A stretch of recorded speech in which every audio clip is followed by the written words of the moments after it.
Ladies and gentlemen, my name is Javon Roddy of Curse Media. I am the host of the fastest rising post show in all of sports entertainment. Welcome to Ringside Conversations. And tonight we are here to deliver the most honest, unapologetic breakdown of everything you just witnessed on Monday Night Raw. So sit back, relax, tune in, because the bell has officially rung.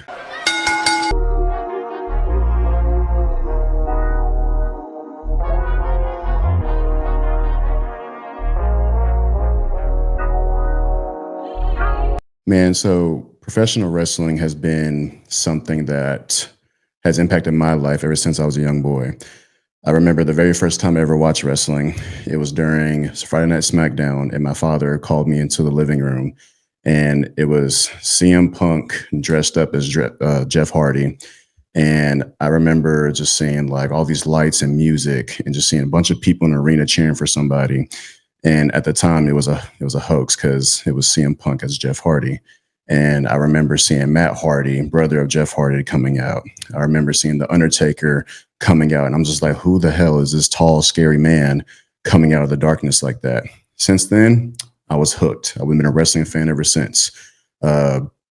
Since then, I can only just talk about how amazing the sport is, how entertaining the sport is, and which will lead me to tonight's Monday Night Raw recap. Tonight, we're going to talk about Roman Reigns, World Heavyweight Champion CM Punk, Universal Champion Cody Rhodes, Gunther, Carmelo Hayes, Maxine Dupree, and more. So stay tuned. First and foremost, I want to talk about what I would believe to be the segment of the night. Not necessarily because it was in terms of best all around, quote unquote. I would more because the importance of it. The opener of Monday Night Raw, the tribal chief himself, Roman Reigns, comes out with all his aura, comes in, the OTC, and has OKC acknowledge him. To then Cody Rhodes come out, to then CM Punk coming out. To those who are unaware, this is 3 out of the 5 for the War Games team for this Saturday. And, we're talking about a team where it's Roman Reigns, main event Jey Uso, Jimmy Uso, 3 members of the Bloodline, versus 2 guys that, quite frankly, are not really on Roman Reigns's, I guess you can say, like list. However, he said it himself tonight on Monday Night Raw, where he hates the Vision and Paul Heyman, former wise man, now Oracle, so much, or so much more than he hates CM Punk and Cody Rhodes. Cody Rhodes seemed to kind of be on the same page in terms of just acknowledging that, you know what, we're not friends, we're not close, but we have a common enemy. Therefore, we have to team up. We have to make this happen and defeat the Vision. Although CM Punk is more of the, what's the bigger picture here? Are you really here to like team up with us? Can we trust you? CM Punk is CM Punk.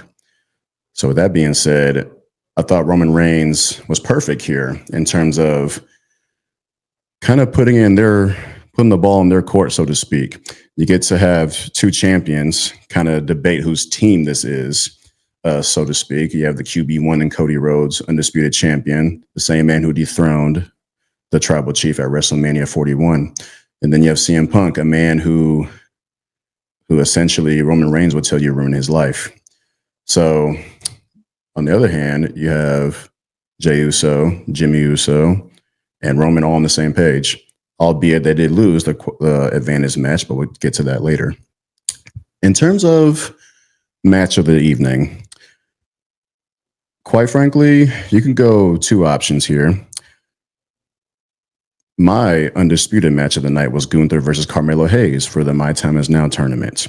I thought a kid like Carmelo Hayes being able to go against Gunther and have a match the way he did was incredible. It was phenomenal.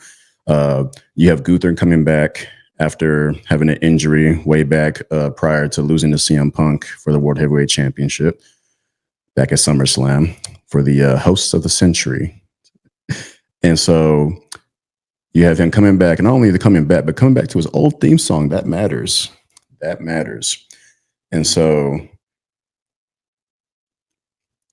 which is why Gunther would be my pick to win it all at the last time is now tournament to face the GOAT, John Cena, in his last retirement match before he leaves professional wrestling.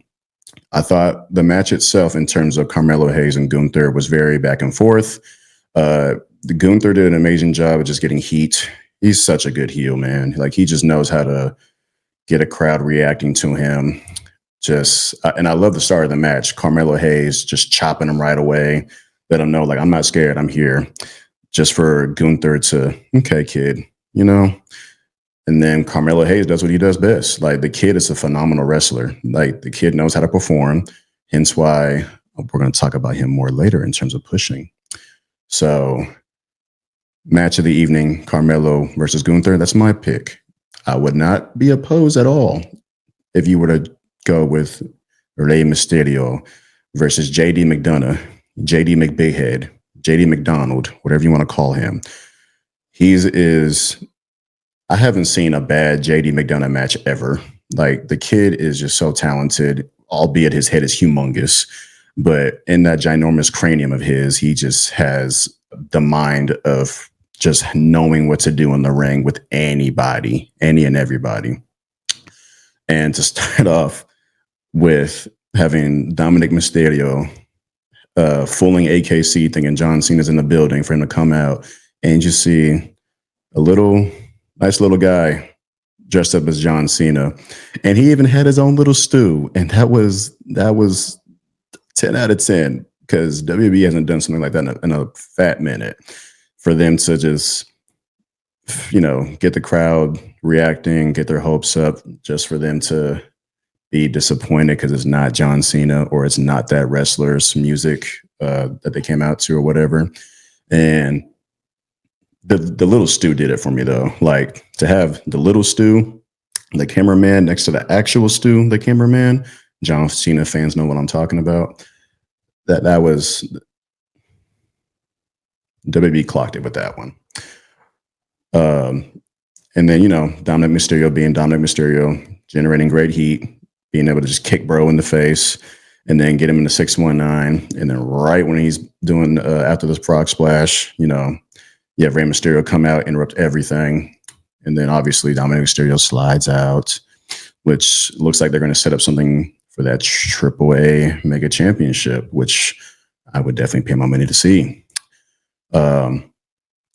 To move on over, transitioning to something I like to call the push, hold, and bury reports. Here we're going to talk about 3 potentially more superstars, male or female, who needs a push, who needs to be right where they're at and it's perfect position for them, hold them, or bury.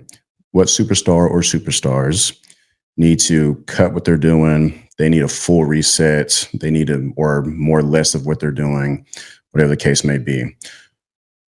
I talked about him already earlier in the show.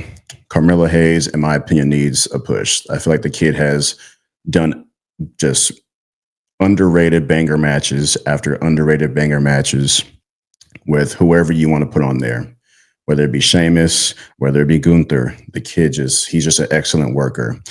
In terms of pushing, I wouldn't necessarily say he's ready for main event scene. However, I would personally love to see if current United States champion Ilya Dragunov continues the United States Championship Open Challenge and have Carmelo Hayes come out. With their history back in NXT, like, they're just going to literally come on SmackDown and just be able to put just bangers after bangers after bangers. Shout out Sheamus.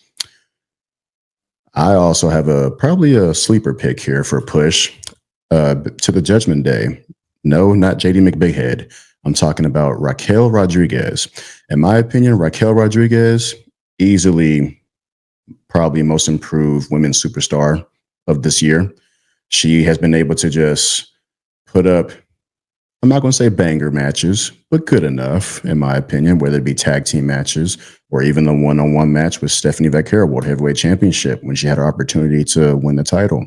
And she don't really get enough credit, in my opinion, in terms of being like, Big Mama cool, that Razor Ramon kind of confidence, and I think she just is doing a phenomenal job for her role.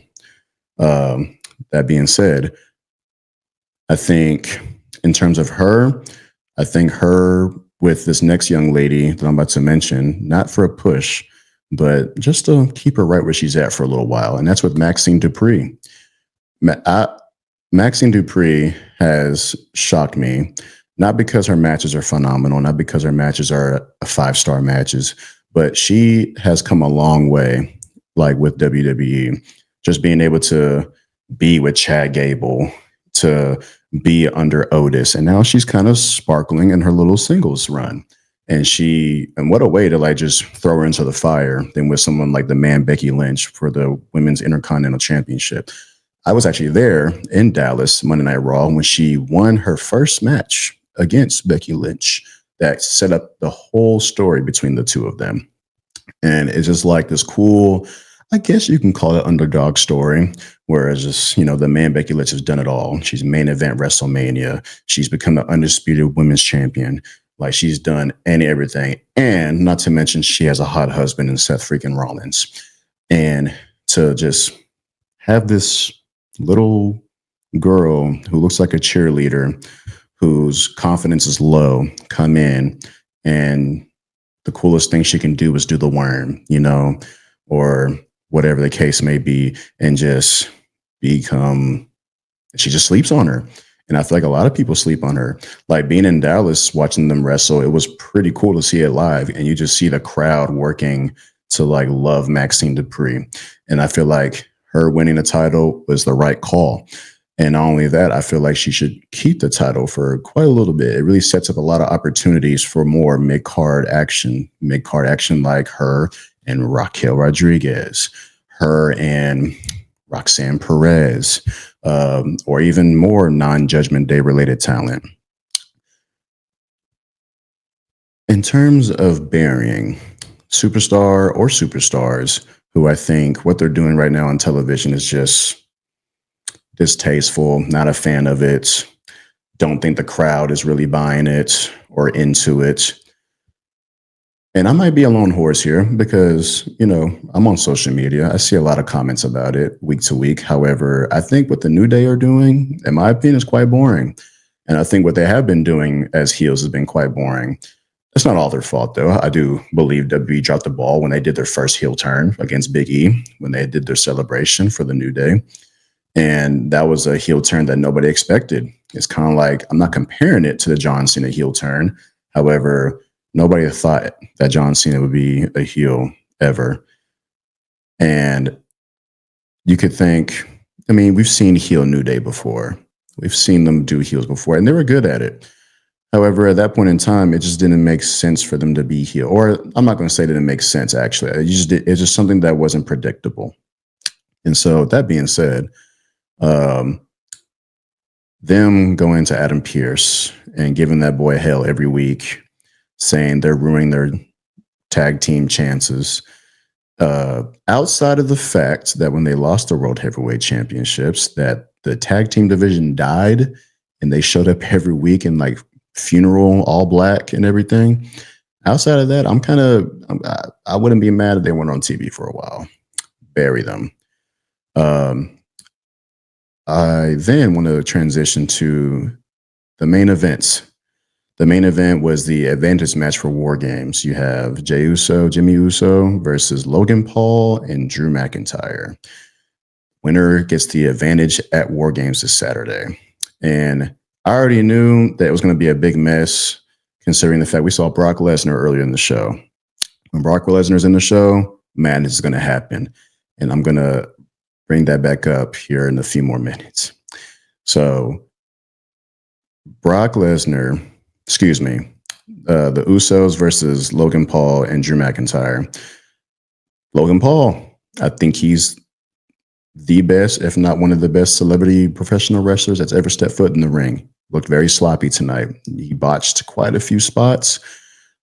Don't know if he just wasn't on the same page with the Usos or just the match wasn't flowing correctly for him. But he was able to kind of fix it rather quickly. And then The match itself, it was a solid main event. It wasn't anything too crazy. By no means it was not match of the night, or anything like that, but it got the job done, right? You have madness happen with you have madness happen when, Ron Breaker, Bing Brodson Reed, the tribal thief, come out and try to help Logan Paul in the back end by the announcer table. And then you see Cody Rhodes and CM Punk come out and try to help the Usos. And then madness just happens. The Usos is flying all over the place. Logan Paul tries to cheat one in on Jimmy, and then after that, eventually wins for the team for the Vision. Next thing you know, you hear the tribal chief himself, the OTC, Roman Reigns, come out and save the day. And I think it's funny that WB pulled what they did tonight, what they did last week. They show the little credits. At this point, I have trust issues with WB because now the credits don't mean anything to me. I'm glued onto the screen until that screen goes away. Okay, Brock Lesnar comes out, and chaos happens immediately. Everybody knows Brock Lesnar does a little kick during his entrance and after that his pyro happens. I don't know if the floor was slippery or Brock just had new boots on that day. The way that boy fell backwards during that was comical. It was the best thing I've seen. It was the best day of my life seeing Brock Lesnar fall like that. And it just seems that Brock Lesnar's just been real silly lately. Like I think it was like maybe like a month ago or something like that. Like he goes on TV and just rips his pants, and then now he's just over here falling on the stage, like what's going on, man? Like, but I mean, I love it. Like seeing Botch Brock is awesome. I love Botch Brock. Then obviously the show ends with everybody just fighting each other. And, Netflix, I really wish that y'all would let us see the whole thing. That would be really great to see. All that to say, though, if you compare this episode of Monday Night Raw to last week, it don't touch it. Last week's Monday Night Raw was probably the best of the year, if not one of the best shows of the year. 5-star out of 5 stars. Like, chef kiss, amazing. But this show was fine. If I would have rated out of 5, I'd probably give it like a 2.5. Maybe a 3 for pushing it. It did its job. I think War Games is going to be very fun. It's going to be very entertaining. Compared to past War Games, in terms of the actual War Games match, probably a little lackluster, considering how thrown into the mix the men's and women's War Games are. And at least WWE is trying to make stories out of it versus just, throwing everybody in there and just not doing that. Is it enough? Obviously, no. But at least they're trying, at least they're trying. But yeah, guys, this is pretty much, it's going to be pretty much it for you guys. If y'all enjoy, please like, share, and subscribe. My name is Javon Riding. You can follow me on all socials at Rodeo_Texas. And what should I say as an outro? 3, 2, 1. And always remember to acknowledge your tribal chief, no matter where you are, no matter where you go. Throw your ones up and forever acknowledge the OTC.